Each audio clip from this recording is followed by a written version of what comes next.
میرا جسم میری مرضی قسط نمبر 9 زینت کی گردن سے خون نکل رہا تھا اور اس کا جسم کانپ رہا تھا۔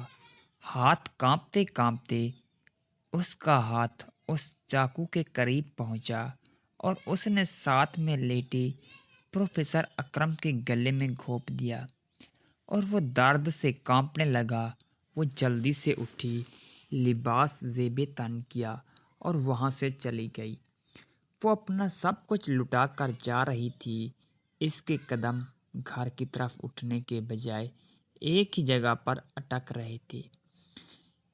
اس کا جسم میں چلنے کی بھی سکت باقی نہ رہی تھی، لیکن وہ چل رہی تھی، شاید اپنی بقا کے لیے یا شاید اپنے والد کے لیے جس کی قاتل بننے کی بجائے وہ خود ہی قتل ہو چکی تھی۔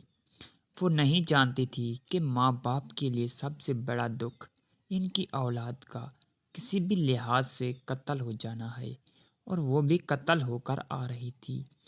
میم، اب تو میں نے اپنا کام کر دیا ہے، اب آپ مجھے اپنی NGO میں شامل کر لیں گی نا؟ سمرین اور میروی کار میں بیٹھے گھر کی طرف جا رہی تھی۔ میروی کا چہرہ ہر درجے تک پرسکون تھا۔ شاید یہ سکون تھا کہ انہوں نے امت مسلمہ کی ایک اور لڑکی کو درندگی کی بھیٹ چڑھا دیا ہے۔ ہاں، تم نے بہت اچھا کام کیا ہے، میں بہت خوش ہوئی ہوں۔ میں تمہیں نیوز چینل سے متعلقہ ایک پوسٹ دوں گی۔ میروی نے مسکراتے ہوئے کہا۔ آپ سچ کہہ رہی ہیں میم؟ سمرین نے چونکتے ہوئے کہا۔ ہاں ہاں، ڈرائیور سمرین کے گھر کی طرف نکل جاؤ، ہم اسے اس کے گھر اتار دیں گے۔ لیکن سمرین، اونچا مقام حاصل کرنے کے لیے اور قربانیاں بھی دینی پڑیں گی، اور کوئی بھی قربانی دینے سے ڈرنا نہیں۔ کیسی قربانی؟ میں سمجھ نہیں سکی۔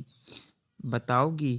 جب وقت آئے گا سب پتہ چل جائے گا، اور وقت آنے پر ہی سب چیزیں بتائی جاتی ہیں۔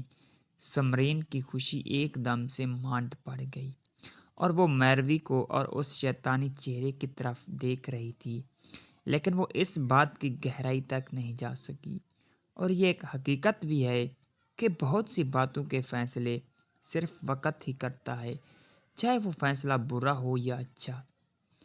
لقمان اور زرینہ گاڑی سے اترے اور کوٹھی کی طرف بڑھنے لگے۔ وہ نہ چاہتے ہوئے بھی اس کوٹھی کی طرف جا رہی تھی جسے کوئی ہارا ہوا قیدی اپنی مرضی کو پشت پاش ڈال دیتا ہے، ویسے ہی زرینہ نے بھی اپنے آپ کو پس پشت ڈال دیا تھا، اور اپنی مرضی کو قربان کرنے کی وجہ سے صرف و صرف اس کی بہن اور ماں تھی۔ چلتے چلتے وہ کوٹھے کے احاطے میں داخل ہوئے۔ سامنے جوالی بائی پھولوں کے ہار لیے بیٹھی تھی، اور بالکل نئی نویلی دلہن کی طرح اس کا استقبال کیا گیا۔ فرق صرف اتنا تھا کہ نئی دلہن کے لیے گجرے ہوتے ہیں، لیکن اس کے لیے گھنگرو تھے۔ ماشاء اللہ، چشم بدر، کتنی پیاری ہو تم! تمہارا کیا نام ہے؟ جوالی بائی نے اس کے گلے میں ہار ڈالتے ہوئے کہا، اور اسے پاس موجود اسٹیج پر بٹھا دیا، اور اس کی بلائیں لینے لگی، لیکن زرینہ کو کچھ سنائی نہیں دے رہا تھا۔ وہ تو اس دنیا میں تھی ہی نہیں۔ کیسی لگی یہ لڑکی آپ کو؟ جوالی بائی نے لقمان نے ہاتھ سے مونچھوں کو تاؤ دیا۔